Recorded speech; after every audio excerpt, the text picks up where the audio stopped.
مرحبا، كيفكن؟ بدي احضر اليوم طريقة الكنافة الخشنة.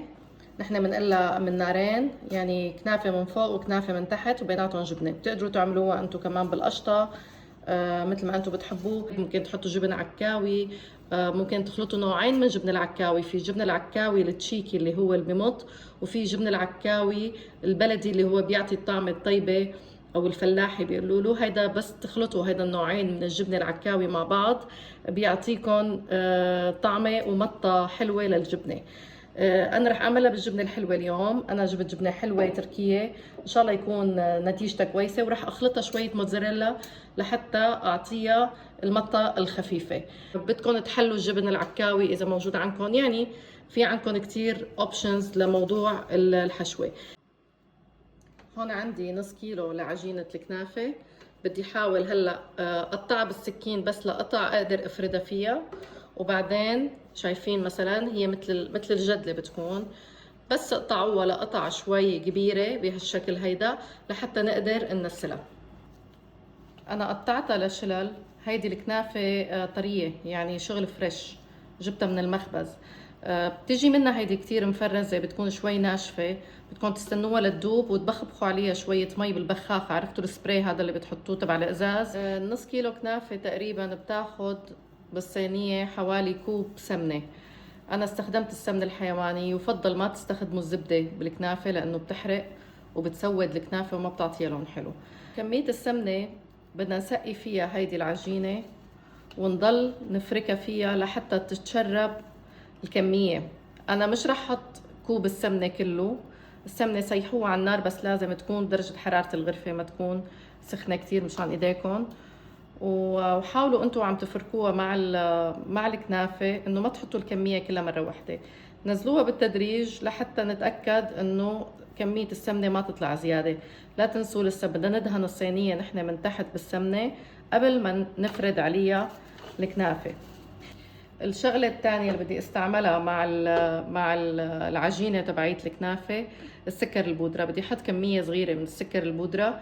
اول شي وقت التحمير بالفرن رح يعطيها لون كتير حلو، ما رح تحتاجوا حتى تحطوا صبغة.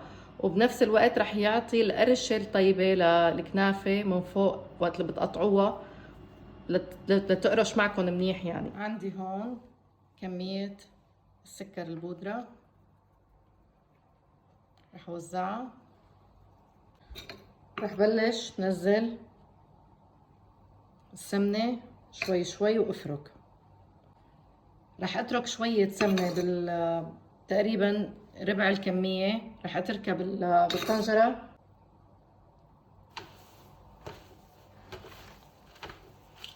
اتركوا كمية السمنة، خدوا وقتكم. هي رح تجمع بمحل واحد، بدكم تضلوا تفركوها لحتى تتشرب العجينة كلها بنفس الدرجة. انا طبعا انا وعم بشتغل العجينة كتير طويلة، فشو بعمل بايدي بقطعها بهذا الشكل مشان ما تعذبني وتغلبني وقت اللي بدي مدها. شايفين؟ وزعت كل السمنة والسكر، توزعوا كتير منيح بالعجينة، ما ضل عندي اي شيء مجمع مع بعضه. العيار للكنافة ما في عيار ثابت. الكنافة بشكل عام لكل نص كيلو عجينة كنافة تحتاج كوب سمنة تقريبا. يعني ممكن بالزايد ممكن بالناقص، وعلى الأغلب بيكون بالناقص. والجبنة بتاخد لها بحدود 3/4 للكيلو حسب كمية الجبنة اللي انتم بتحبوا تحطوا جواتها. العجينة هيدي كتيرة، أنا رح أقسمها على صينيتين صغار. بتقدروا انتم تعملوها بصينية كبيرة. عندي صينية ألمنيوم دهنتها سمنة، ما كترت لها لأنه العجينة فيها سمنة. اوكي، مثل ما قلت لكم هي القياس الصغير وفي القياس اكبر. انا عندي عجينه زياده. مثل ما قلت لكم الكنافه ما بدها عيارات، ف اذا ناقصكم عجينه بتقدروا تزيدوا. هي العجينه اللي عندي بتعمل صينيه وسط وصينيه صغيره، او بتعملكم صينيه كبيره. وزعوا علي الكنافه بهذا الشكل، ما لازم تتركوا فراغات. رح اضغط عليها شوي بايدي لاتاكد انه السماكه كلها كويسه.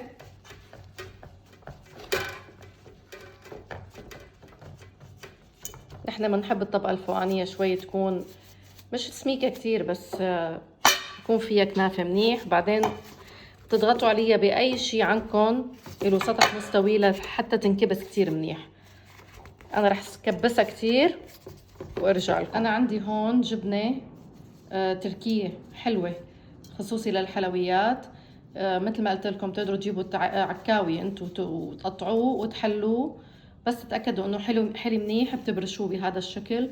انا خلطت معه شوي موتزاريلا حلوة لحتى تعطيها المطة الخفيفة، وحطيت معها يعني معلقة صغيرة ماء زهر وحركتها بقلب الجبنة. صدقوني الماء زهر كتير مهم بهيدي الوصفات الشرقية، رح يعطي طعم للجبن كتير حلو. هلا رح وزع الجبنة بالصينية.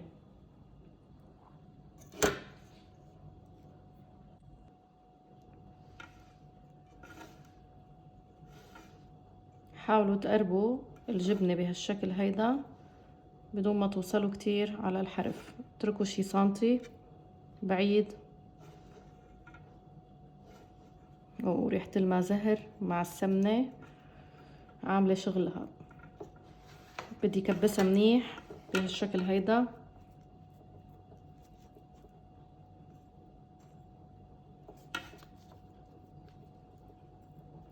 حاسة لسه بتتحمل شوي جبنة.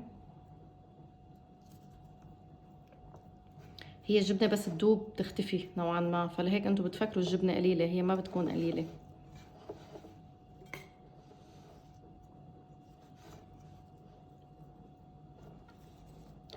هيك انا وزعت كمية الجبنة مثل ما شايفين. بدي ارجع افرد فوقها طبقة كنافة مرة تانية. هلا بترجعوا بتوزعوا طبقة من الكنافة الخشنة، نتفوها بايديكم لتصير قطع صغيرة، ونرجع نسكر على الجبنة مرة تانية. ما تخلوها كتير سميكة ولا كتير رقيقة تطلع الجبنة منها.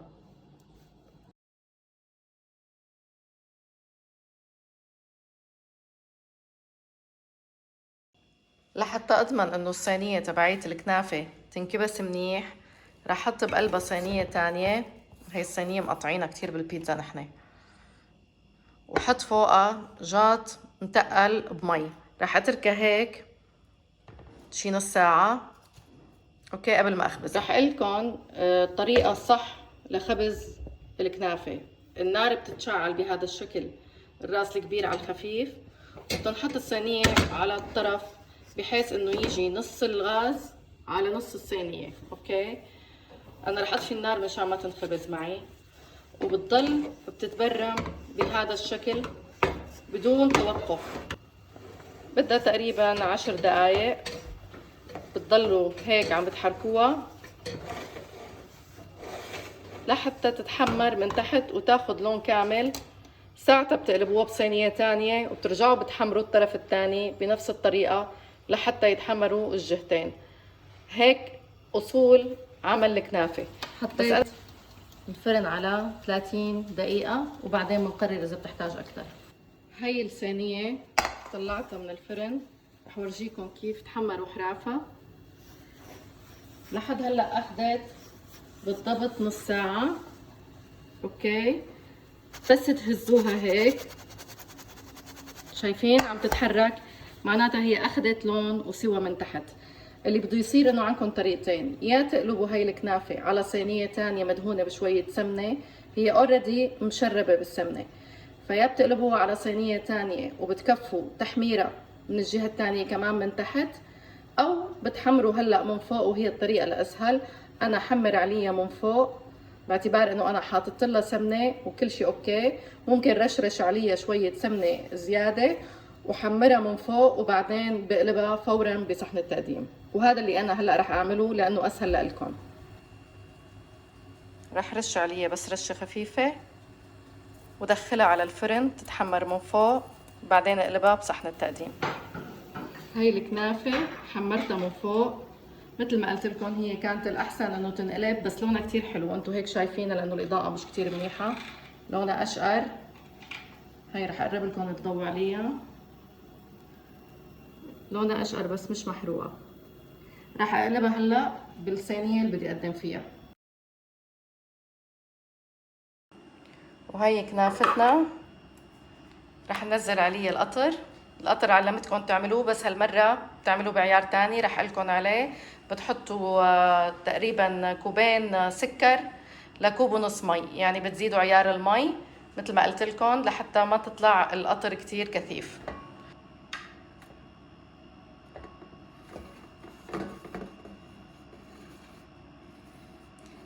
ما تكتروا كتير عليها قطر، هي لازم تكون سخنة والقطر بارد، مش بارد كتير يعني.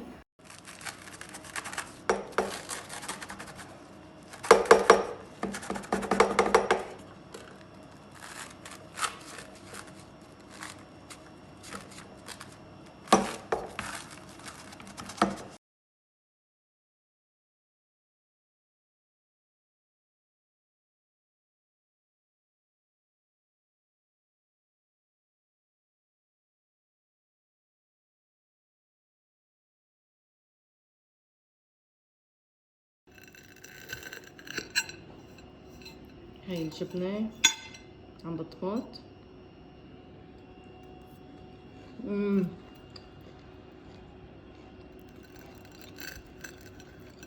طعمة القرمشة رهيبة.